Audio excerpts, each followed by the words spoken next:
am so happy to be here with you all, and thank you so much for joining us tonight. And welcome to our public talk, Logosophy, Transforming Life Through Self-Knowledge.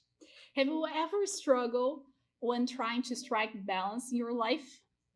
What do we need to learn to find this balance and achieve this balance? Maybe this is a question that you already asked her to yourself at some point.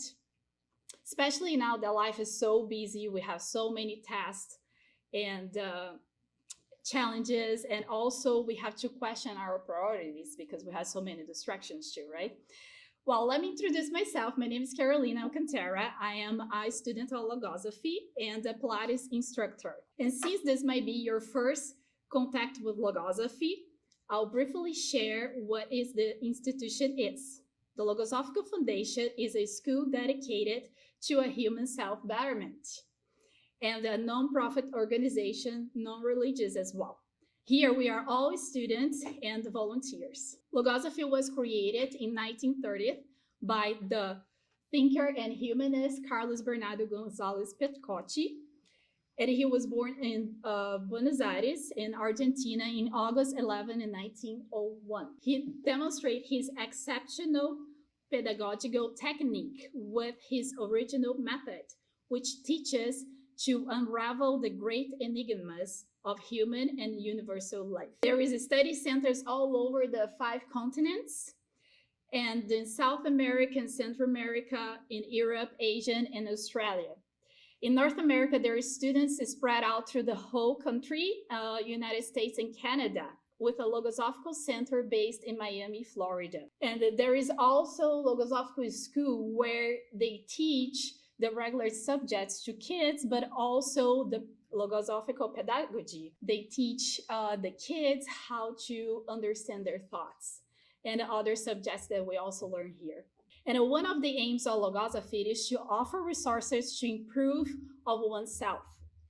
For this, it has a method which encourages one not to believe in what the author brings, but rather to apply the knowledge in one's own life, in order to experience what is studied and study what is experienced.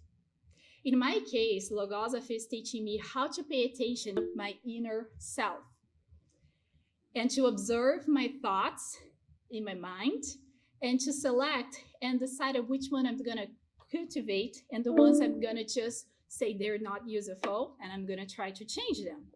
That's improving my life and the relationships that I have it as well. And so I was saying about how Logosophy improving the relationships in my life too and the people surrounding me. And today's activity, it is a part of the 14th National Logosophical Meeting in the United States. And for this talk, we have Veronica and Clementino as the speakers. Veronica Brito is a student of Logosophy, pulmonary and sleep medicine physician in Temple, Texas. Clementino de Mendonça is a student of Logosophy, Microsoft technical trainer, Bachelor of Science in Computer Science. And during this lecture, if you have any questions, so please save them to the end. We're going to have time to answer. Then, and we also will share information about a free Logosophy course. I hope you all enjoyed the talk, and now I'm going to pass the word to Veronica. It's my pleasure to share with you my impressions as a student of Logosophy, a topic that is very dear to me. Today I want to share with you some aspects that I think will be informative, how I first got in touch with Logosophy, what I wanted when I started studying, and some of the things that I've experienced so far. What attracted me to the study were these 3 main things. In the beginning, I'm not going to lie, I came through curiosity. The driving force was curiosity. I went to a lecture. I then read some books, but I also met some friends, and they were students of Logosophy. And through them and their example, they were so friendly and they were friends with each other. Their bonding was so strong that attracted me, that impressed me.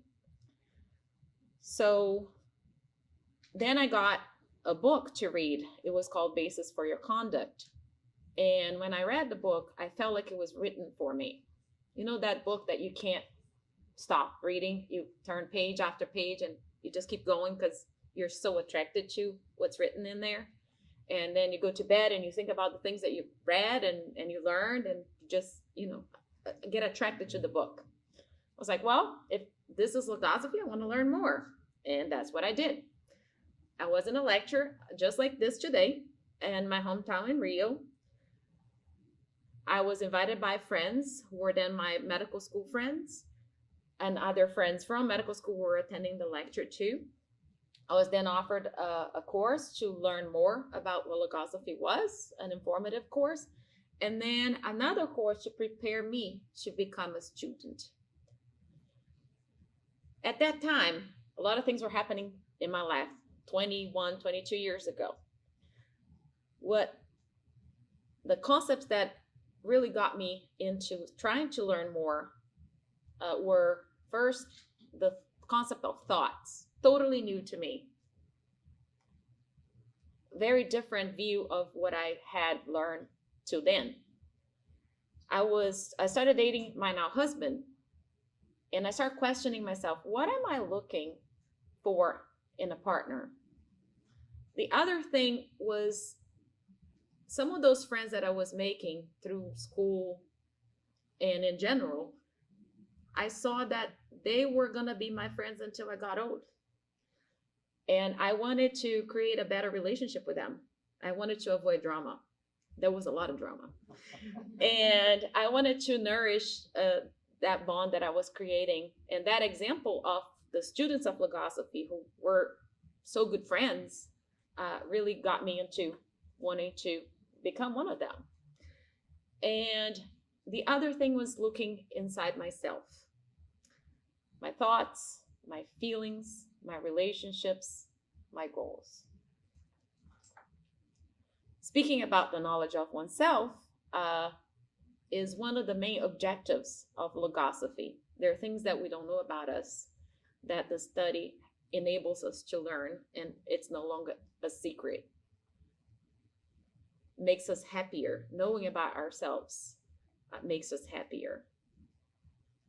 Going back to that initial curiosity about the studies, I started thinking about the reasons that kept me motivated to wanting to come every week, sometimes multiple times a week, to study, to read, and sometimes reread the books, the logosophical books, and collaborate and work as a researcher on the Logosophical Foundation. I wanted to practice what I was learning. I certainly wanted to change. So this transformation, that is the topic of today's lecture, was in part the creation of what I wanted to become. And a lot of it I got from other people. You know, you look at a person, you're so driven, you're so tolerant, you're so nice, you're such a good listener, that I wanted to have those virtues for myself. And a big one was to be a better listener. I wanted to cultivate my circumspection, to keep myself from talking all the time, and I'm still trying. And being a better listener, it helps me a lot on my personal life, my professional life, to this day. It was really easy to tip me off. It was really easy to put me to my edge. So one of the things that I was working on, and I'm still working on, is not to feel trapped by time, not to feel impatient, not wanting results for yesterday, understanding that I have to cultivate my patience. I'm not saying sit there and do nothing and wait for things to happen without moving, but rather to not try to put the carriage in front of the horses, and be active with this act of patience. And above all, for those around me, to show my affection. I wanted to extend what I was learning to those around me, to my family, to my loved ones, to my friends. So even though I wasn't a mother yet, I wanted to become a better one when I were to be. I took some initial purposes when I started studying. I go back often to those initial purposes to see if I'm finding them. One was to create a thought that is strong enough that kept me going, that didn't allow me to stop my purpose of studying. Looking at what others were doing, how they were reacting, looking at myself, how I was reacting, what I was doing was also important. And creating an inventory of the things that I felt and that I thought. So understanding what was going on inside my heart and my mind.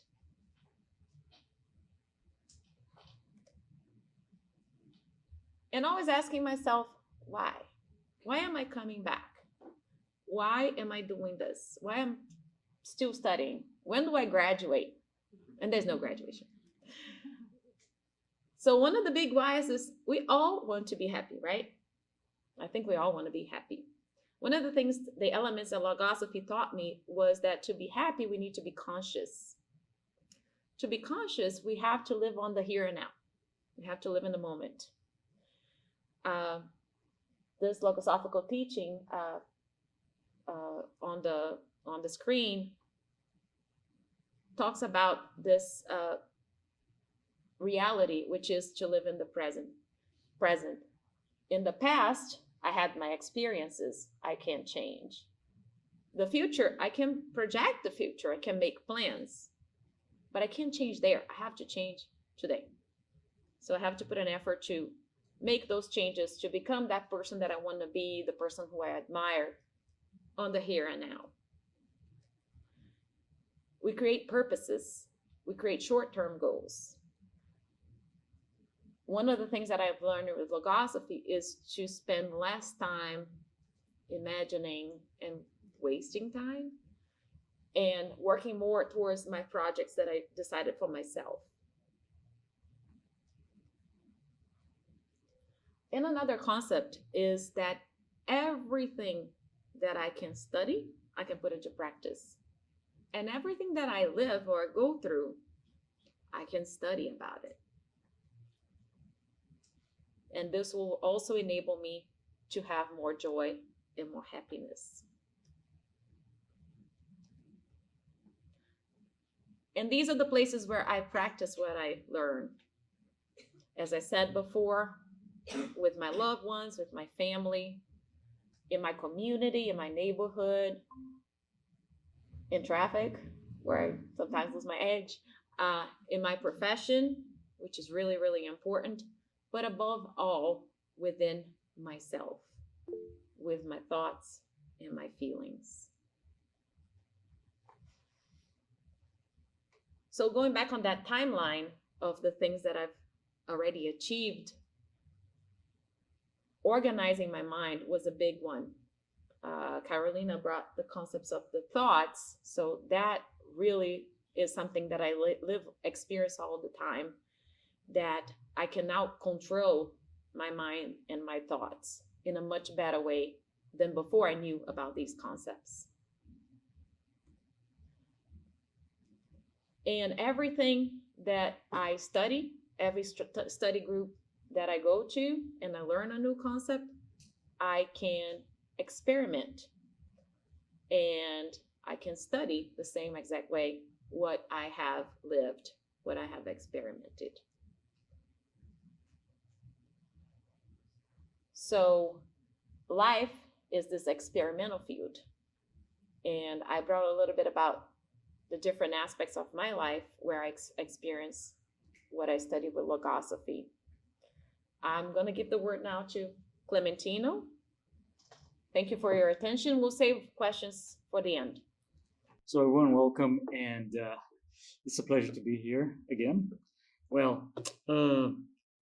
one of the things that I learned with Logosophy is exactly, the importance of also learning from the example of others.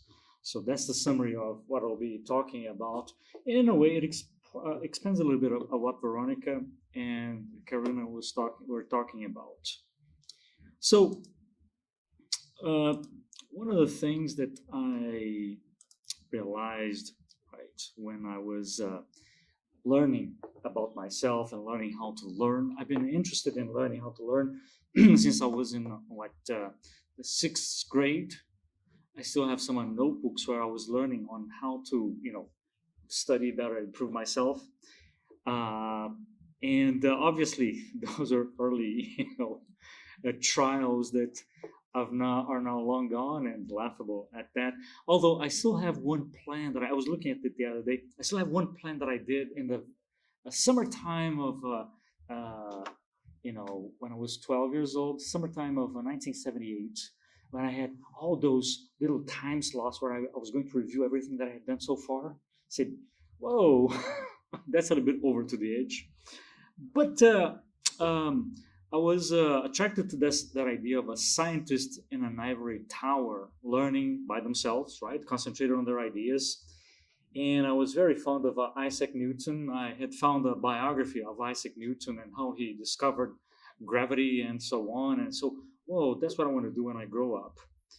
And but I had that impression that I only learned things from either my parents or my teachers. So I went to school to learn from teachers, and I learned a few things from my parents.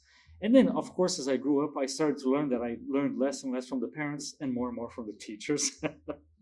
Although my dad won't agree with that. And then I was attracted to the ideas of logosophy for one thing. It's humanity, it's clarity, it's logic.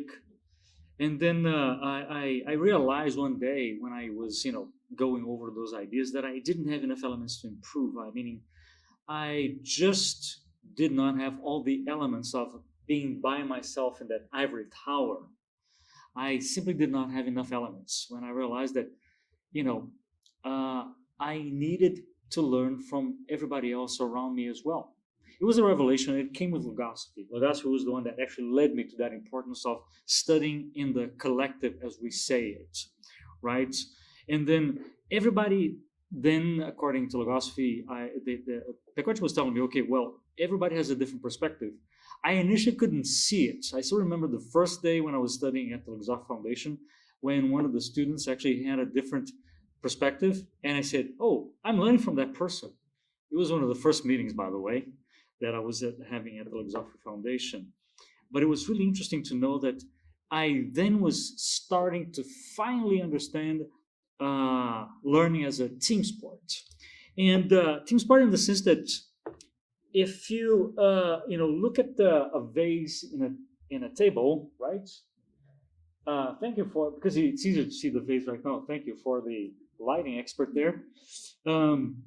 If you look at this beautiful Greek vase, right? It's got the story of Achilles, and the Greek, they like to do this, or to tell a story through pictures. And one thing that I realize is that if you have a vase in the the middle of a desk or something, the other person that's looking at it can see the other side, and I can learn from them by them telling me what they see in there. Right? In this case here, if you were looking at this vase in the museum, you would see the other side, right? And if you're interested in the story, is that side 2 is Polyxena drops her water jar and flees from Achilles. That's what's happening out there. Achilles is attacking, and then on the other side, there's another side of the story going on. But this is the same about everything in life, right? In life, every time we have stories where, you're looking at the other side and I'm learning from you. And I didn't realize that before I studied logosophy, that I could learn from somebody else. So you see there that I can get the full story if I do this. And then I understood now that this key concept in logosophy, that we should learn from each other, is now achievable in the sense that I can always study with others and have a team where I can work with.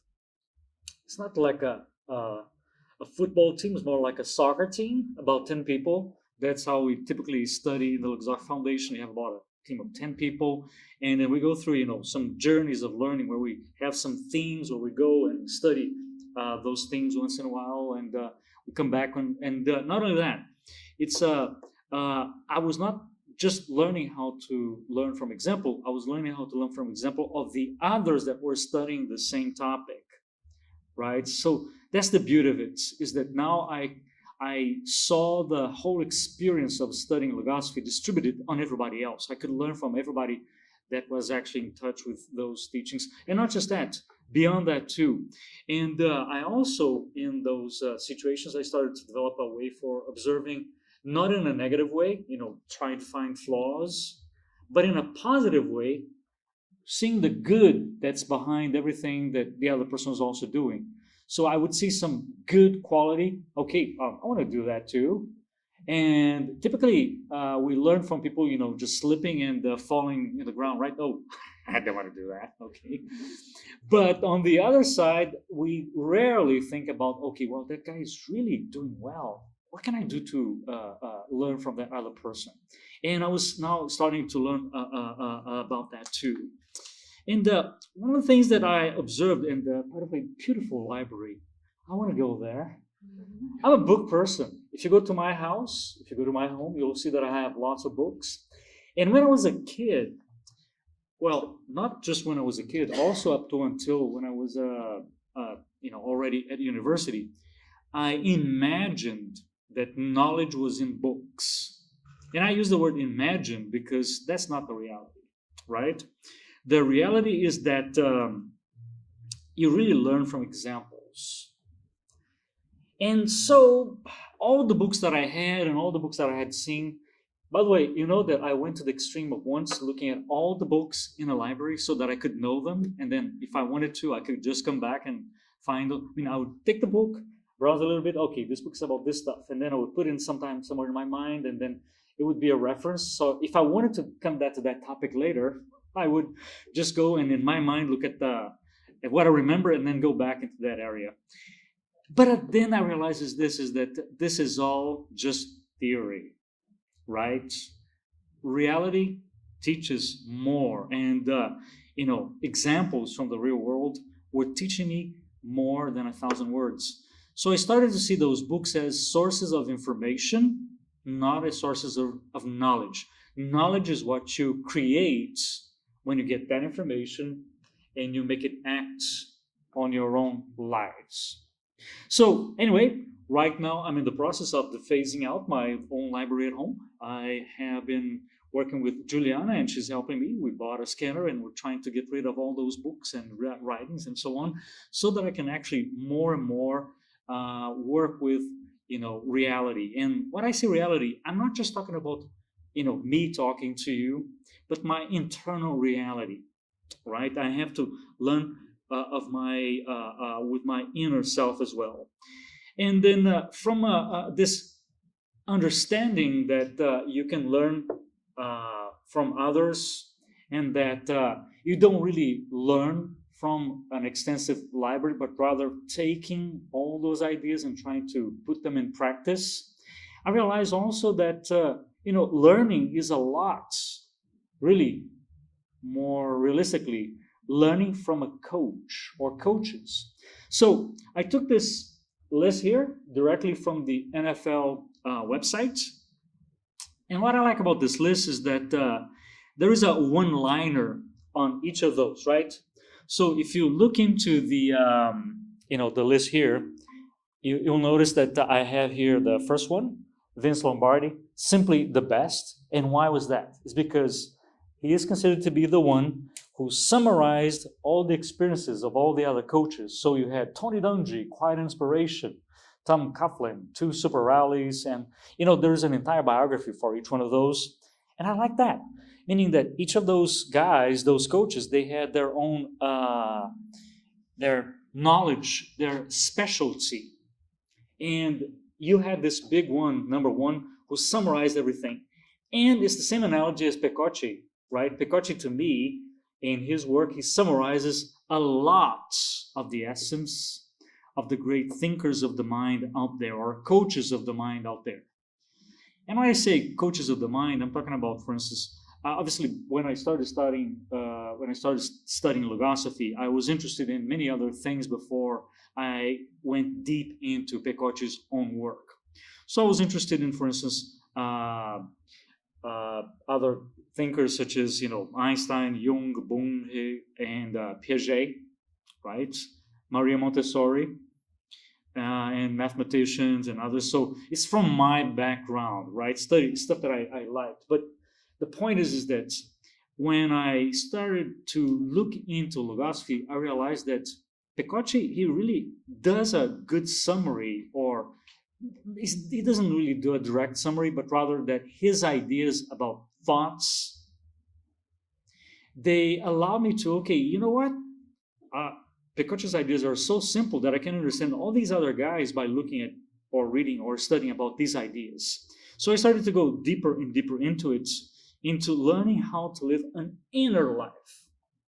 That is, I also realized that there is an internal world, an internal universe. I remember the first time when I realized this, I was so attracted to the ideas of the external world that I went to study physics for a while. And then I was also fascinated about the physical world. I was completely unaware of the existence of a mind or something internal to us, right? Studying logosophy, I became aware that we have this inner world, we have thoughts, and those thoughts are actually alive, and they can take us to places or to different directions that you don't want to go, right? And then as I became acquainted with Pecocci's ideas, I started to be more aware, become conscious of what happens in my mind. So when a thought goes into one direction and others, and how they form teams to either take me or move me ahead, or take me ahead, or actually fight against me, like a gang, right? So you have to fight the gangs, the mental gangs of deficiencies. Not unlike two teams of soccer or football playing one another, you have to find the good ones to support and go, studying them, working with them. So I also, by starting to learn to live this inner life, I started to get more acquainted with Pecocci's own ideas about the way that he led his life. And then Pecocci's work then was one way for me to start to learn from oneself. Because as I learned a little bit from Pecocci and how he, kind of took his mind and how he observed himself and how he learned from his own experiences, I started to learn from myself, in the sense that I was able to now, following the recommendations from Pecocci, to create an ideal image of what I wanted to be. And when I say ideal, doesn't have to be perfect, but something rooted or grounded in reality. Meaning, okay, I want to be, today I'm this Clementino. A year from now, I want to be this other Clementino. Of course, if I painted myself too perfect, then the lack of reality would just prevent me from going anywhere, right? Because you cannot go too far there's that saying that you cannot run before you walk. You have to start walking first. So as I connected myself to this better reality, I started to see that, okay, I can actually get to that point if I give myself a little bit of a nudge, right?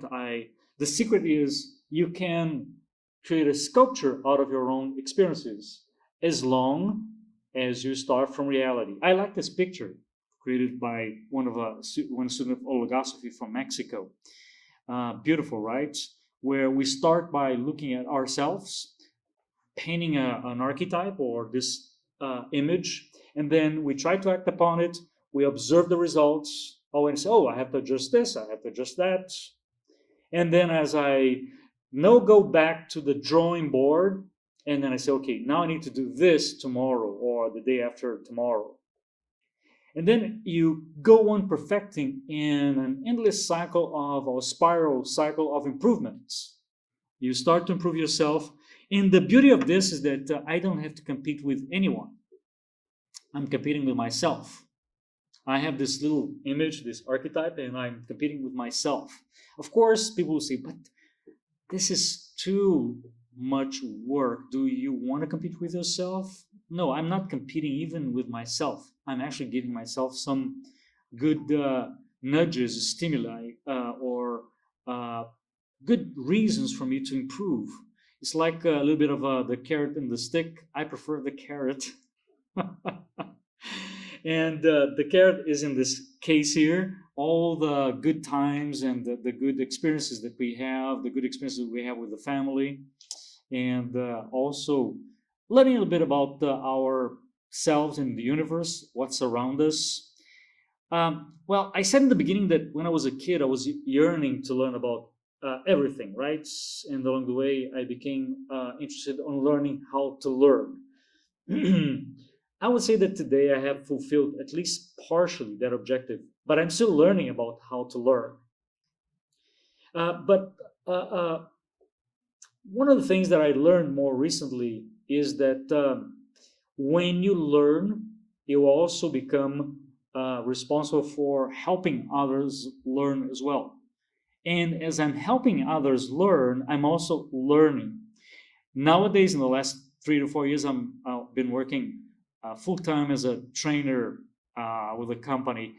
Well, the company is Microsoft anyway, but full time in the sense that before I used to be a trainer, but not full time, just about 25% of my time. Now being full time, I observe that the more I teach, the more I learn from teaching.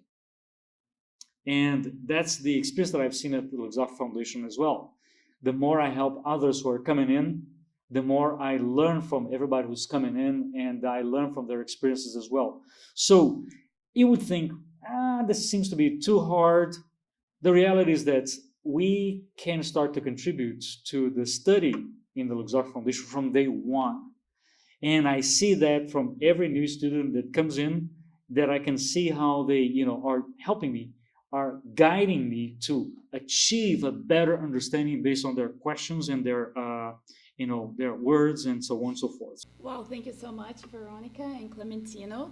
There's so many elements, right? And I was reflecting as I was listening to the lecture. As a Pilates teacher, I learned how to make my body stronger, how to teach people getting stronger in their bodies and build body awareness, better alignment, right? And hearing with Logosophy and listening to all of these new concepts, we learn how to get our mind stronger, right? Because like a muscle, we need to exercise to not get atrophy and get stuck in our lives, right? And having the exercising of the mind daily, that helps myself understand myself and get a better life. And a curious thing that I was association with the concept of observing, to not just observing the external world, like I have to observe my students, how they walk, because they come in pain. Usually it might be their body alignment, it's not the best, or to understand their imbalances. And then here in Logosophy, we understand how to observe ourselves, to improve ourselves. I hope you all enjoyed the talk, and let me ask you this, it's just for your own reflection. Did you learn something tonight? Did you could associate with your own life what the speakers brought it and that we're talking about it here? Does that make any sense for you? I hope it does. And if you were more interested about Logosophy, you can go and check out our social media, the Instagram. We have 2 accounts, and we're always putting loading up teachings and concepts about life that can enrich you.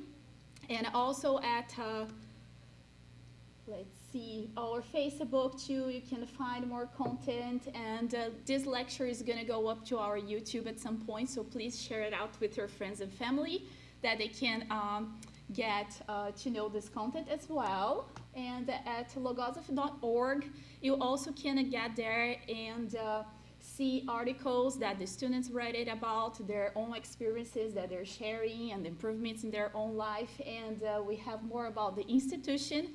And also we have free books to download it. So Please feel free to download them and understand more. So now time to talk about the course, the information course that we offer here. So it's a free course that is a 1 hour a week, and you're gonna have our volunteers with you one-on-one sessions, and it is at your own convenience. So please take advantage of this. You're gonna understand more in depth about the logosophical concepts. And did I say everything, I guess? I hope so. So please thank you everyone for being here with us, and I'll see you next time, hopefully soon.